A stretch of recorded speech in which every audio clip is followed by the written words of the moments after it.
Students, welcome to the course. Of course, as I start recording, sirens go off in the background. I'm going to try and make one of these recordings each week so that I can go over some of the content of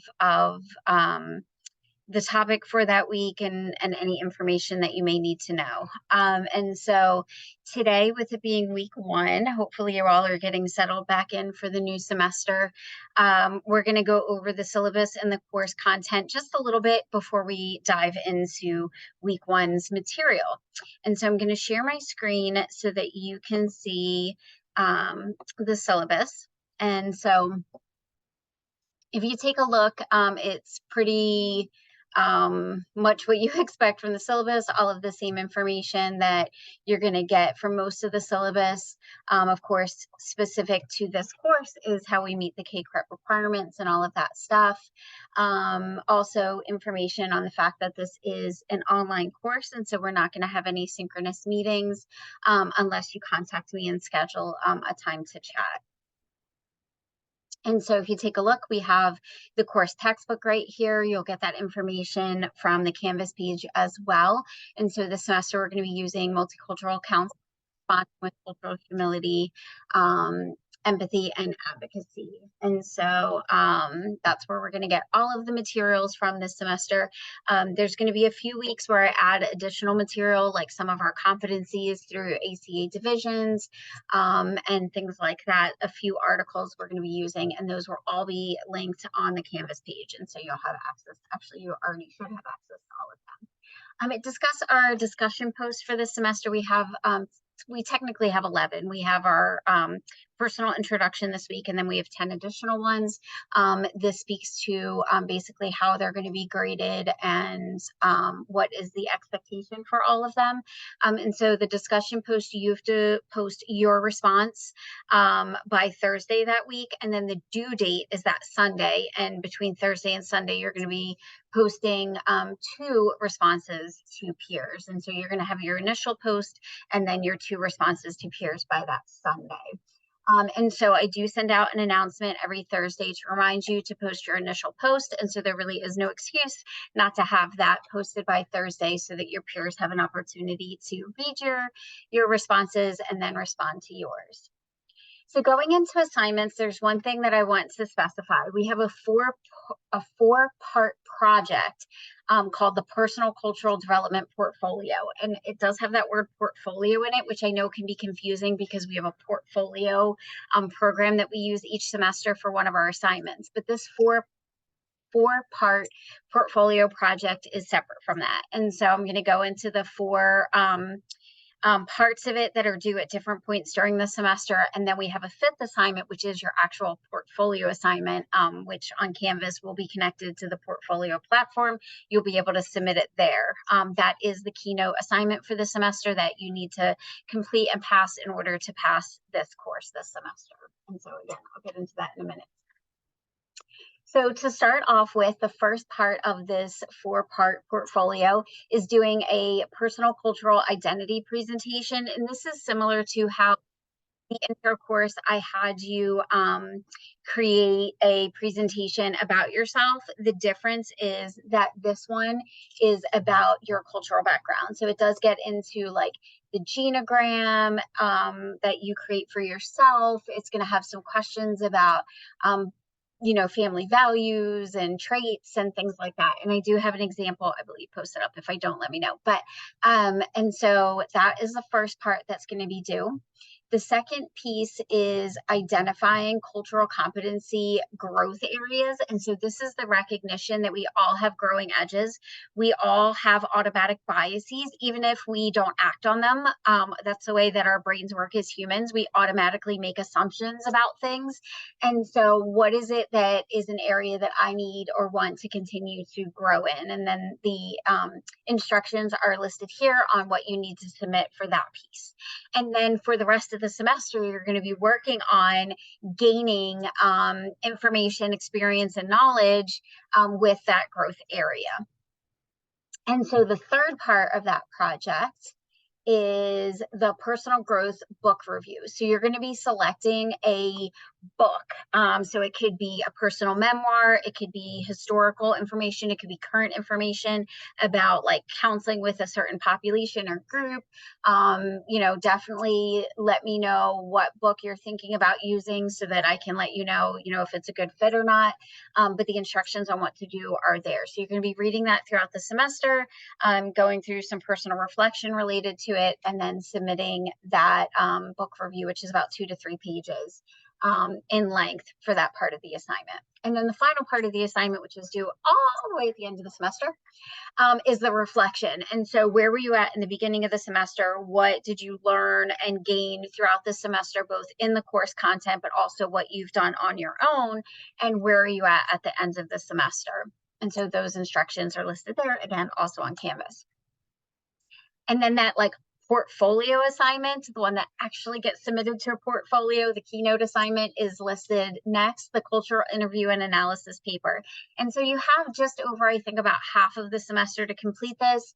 You're going to choose an individual or a family that you want to work with. It gives lots of information on how to make that determination, what kind of questions you might want to ask, so that ultimately at the point when it's due, you're going to be writing a paper about what you learned about those individuals, different cultural identities, personal, social identities that they hold, what kind of stuff has been challenged for you, what have you learned, and how can you continue to grow. And so it's not just about explaining what the information in the interview was, but kind of your experience with it, your reflection, what have you become now aware of, all of that kind of stuff.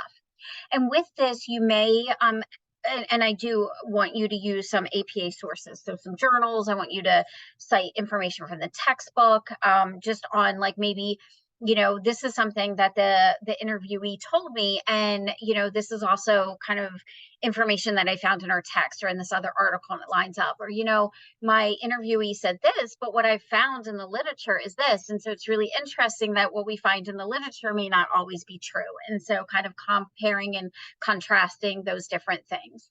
And so that does need to be an APA format. And again, you do need to get a successful completion of that assignment in order to pass the semester. So moving on in the syllabus, we have, what assignments are worth what points, and how you're going to be graded. And then finally, we get to the portion that has all of the dates, which again align with what's on Canvas for what chapters you're going to be reading, what supplemental materials you're going to need to look at, and all of the information should be there. And so most of the questions that you're going to have this semester are going to be able to be answered by taking a look at the syllabus or what's on the Canvas page. So you have all of that information at your disposal. And so I am going to close this up so that we can take a look at the Canvas page, so that you can check that out. I'm sure at this point in your academic career, you have had some courses online, so you know what the Canvas page looks like. So the introduction is here, brief introduction about the course, so you can get the information from there. Actually, I should put this in student view so you can see what you see and not what I see. All right, here we go. All right. So next is a link for the syllabus. And so again, you can find the syllabus to download for yourself there so that you have a copy of it. Next is the modules page, which goes through each week as one module. And so there's some student resources here, information on getting started. Close those up, and then it gets into each module. So you have an introduction page, and then you have any assignments that are due that week. You also have any articles that may be needed, or PowerPoints for the different chapters listed, so you can kind of see how that looks. We have everything there. And if you take a look at the introduction pages, there's information on what you're going to be doing that week, but also some supplemental information. So you might find some links to podcasts or videos, things like that. It'll have links to the assignments that you need to do and complete for that week. So again, all of the stuff that you need to follow through the semester is going to be in that module page. We also have announcements that are going out throughout the semester. It looks a little bit, oh, you actually aren't seeing it right now, but it looks a little bit of a mess. I'm going to be cleaning that up this week so that you get the announcements as you need to.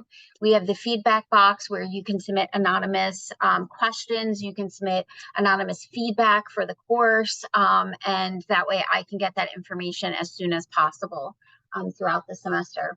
And then these take you directly to discussions, assignments. We don't have any quizzes this semester. This takes you to your grades.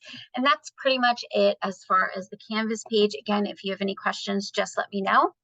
But other than that, we're gonna take a look at our chapter 1 for this week. And so as usual, textbooks chapter 1 is usually kind of just an introduction to the textbook and to the course. And so coming up, I don't see it coming up. Yeah. Let's see.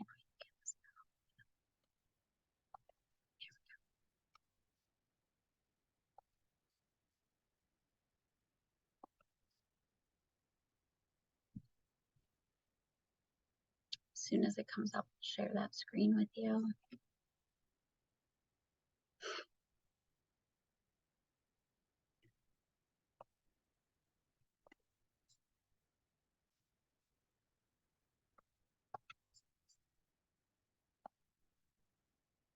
All right, and here we go. So chapter 1 is the counselor, becoming a culturally responsive counselor. And the first couple chapters are going to be very focused on the counselor worldview. And that's what we're going to focus in on with different materials that we're taking a look at this week and over the next couple weeks is from your perspective, right? Where you sit, what you bring into the room, all of that kind of stuff. And then as we get past the first couple weeks, we're going to go into client worldview and take a look at the impact of different identities on the client's perspectives. And so we have our learning objectives for the chapter, and it goes into some of the historical perspective of how we got to this place, right? Like recognition that, you know, we live in a very diverse country and around diverse people, and that ways that the counseling profession has integrated these different skills. We also take a look at some ethics and codes that oversee our profession. We get into the importance of multicultural counseling and why it's important really directly in our profession and why we focus so much on it. And then it gets into, again, this topic that we're going to be looking at of, you know, who am I? What am I bringing into the room? What are my biases? And a lot of times people hear the word biases and they think, oh no, biases, that's bad. I don't have any of those. I don't have stereotypes and prejudice and all of that. But the reality is that we all do. Again, we may not act on it. We may also be able to quickly correct ourselves in our brain, but automatically we assume things. And so if I'm sitting across the counseling space with somebody who has very similar visible identities to me, I make assumptions about maybe that they've had similar experiences to me, or maybe if they have some different identities, I may make assumptions about what that means for them, and it may not be accurate, right? We shouldn't work on those stereotypes. And so it's very important to recognize the way or impact at a minimum the experiences that we have and certainly our clients have in counseling. And so some of this is going to be a little bit of a review of stuff we worked on in intro, right, with the social justice and multicultural competencies. And so you should be very familiar with this image. And there's some information on our Canvas page about this as well. And so the idea, as I stated before, is really about increasing our self-awareness about our heritage, our values, our attitudes, and beliefs. Where do we sit in this moment? Where are we coming from? And then again, it kind of gets into like how this impacts transference and countertransference and impacts like the alignment and the relationship that we have with clients. How to develop cultural responsiveness. I'm not sure if it's this chapter. We definitely get into cultural humility and the importance of that multiple times throughout the semester. And then how we can make sure that we're functioning at a good level, right? Taking care of ourselves, maintaining our own boundaries and our self-care, using supervisors and other people that have been in the field maybe a little bit longer than us, or even our peers, just to help support us through this process. And we get back to that again at the end of the semester, the use of supervision and stuff. And then in the textbook, there is a clinical case scenario that I really want you to be taking a look at. They're going to be several throughout the semester, and really think about, like, as you're reading through them, like, where might you be sitting in the position that you're in within that, you know, potential scenario, and what might automatically be some of those thoughts that you have or reactions. And then there are some questions to think about as you think about that case scenario. And so again, it's very important. I think that we can do a lot of learning from looking at these examples. And I definitely want to hear your thoughts about them, or places that you may have gotten stuck, so that I can help support you through that again, since we're not meeting um, either face to face in person or online. Message me, let me know what your thoughts are on these different things, and again, questions and stuff that may have come up for you. And then finally, we have some summary questions related to the chapter as a whole. And so spend some time thinking about these things, and how you might respond to them. What do you agree with that the textbook and the other supplemental materials give us? What do you not agree with? And so again, chapter 1 is pretty straightforward. It's a lot of stuff that we've kind of covered, I know in intro, but also maybe in some of your other courses. And if you do have any questions or anything, please get in contact with me.